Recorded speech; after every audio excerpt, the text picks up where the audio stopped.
morning, ladies and gentlemen. Dr. John Belkowitz here, Intelligent Concrete, where we make concrete do the impossible. We've got a lightning round, 5 questions in 5 minutes, so let's dive into it. David Bemis, why don't you like silanes and siloxanes in concrete mixes?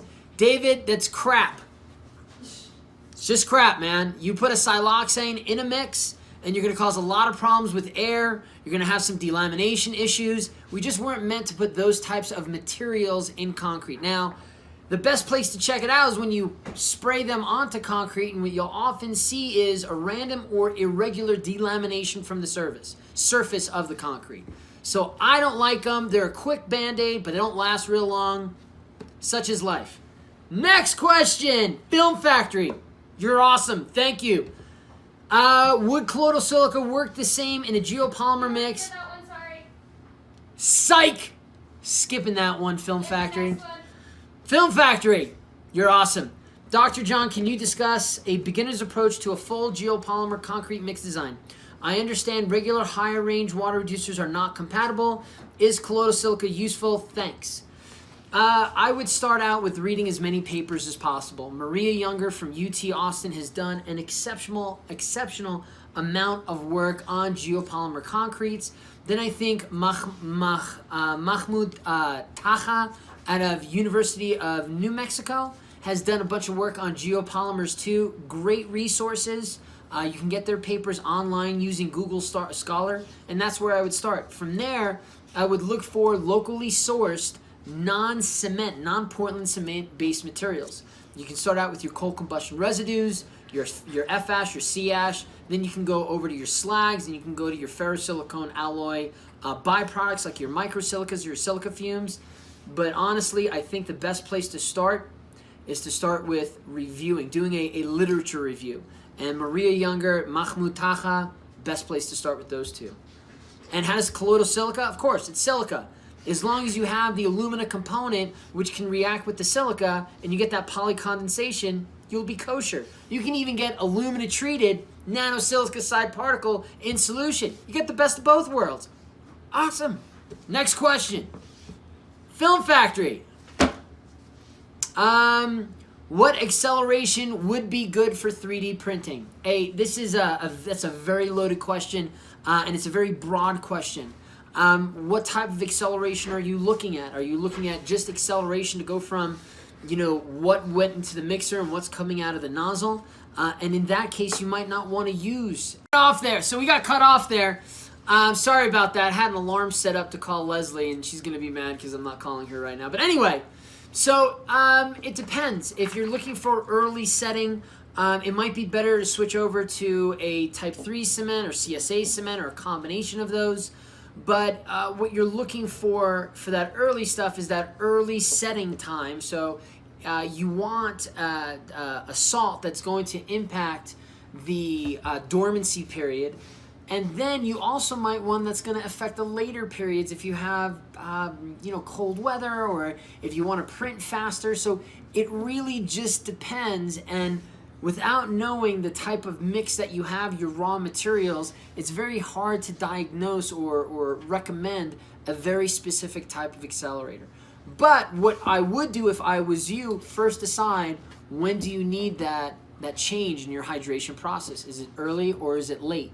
Once you make that decision, from there, and obviously why you want that, once you make that decision, from there it's just going to your material provider, usually BASF, Silica, Euclid, and what have you, and let them know what you need, and they can prescribe the right chemicals and even get you started out on a dosage. Thanks again, Film Factory. Next question. Holy moly. Guacamole. Swedish Death Llama. You write the longest questions in the world. Thank you very much for putting time in. You're going to kill my 5 minutes, though. Ideas. There are salt scaling resistant admixtures, but that does not solve the issue, or is it just another mitigation? How does hydrophobic admixtures work? Will they even work to prevent ice from bonding to the concrete? Heating elements embedded in slabs. Could we even find the energy? If the concrete surface was stamped, okay, I'm doing a timeout. We're gonna answer, no, we're good. I'm gonna answer the first question there, bud. And it seems like what you're asking me is 2 questions. So I'm going to answer the first 2 questions was, there are salt scaling resilient admixtures, but that does not solve the issue, or is it just another mitigation? And how about hydrophobic admixtures? So those first 2 questions, did you see the one from Swedish Death Llama?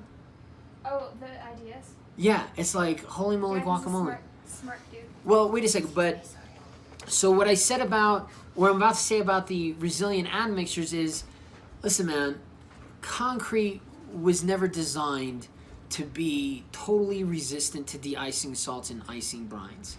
I mean, we can't get past this oxychloride formation. And once that happens, we start destroying the concrete from within. So anything that you use, unless you're putting the concrete under a whole bunch of other stuff, as long as that de-icing salt and the icing brine hits it, eventually it's going to tear apart the concrete. I don't care how good your concrete is. That's just the unfortunate reality. It's like acid attack. Once you get your pH to 2.4 to 3.2, your calcium silicate hydrate starts falling apart. It's the same thing here. We can't get past the inevitable reality. Now, does that mean if we use, let's say, a hydrophobic emulsion or a hydrophobic admixture and stop the water from infiltrating, we create a concrete that'll never have to have or never have any water or salt issues? And unfortunately, it's not how it works. Again, concrete is a porous sponge.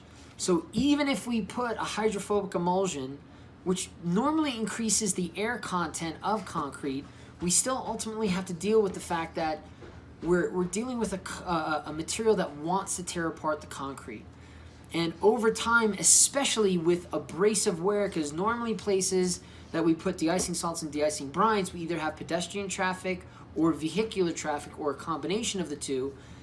And with those and freezing and thawing cycles, you have a combination of things that are ultimately going to cause premature deterioration of the concrete.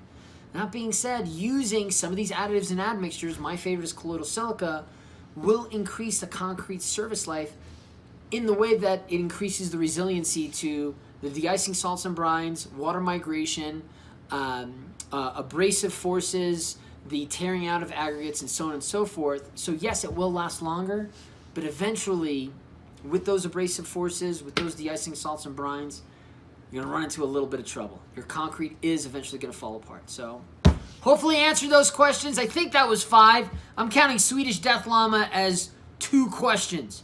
So I think that was 5. If not, I'll do 6 on the next one. Y'all have a great one. Go concrete!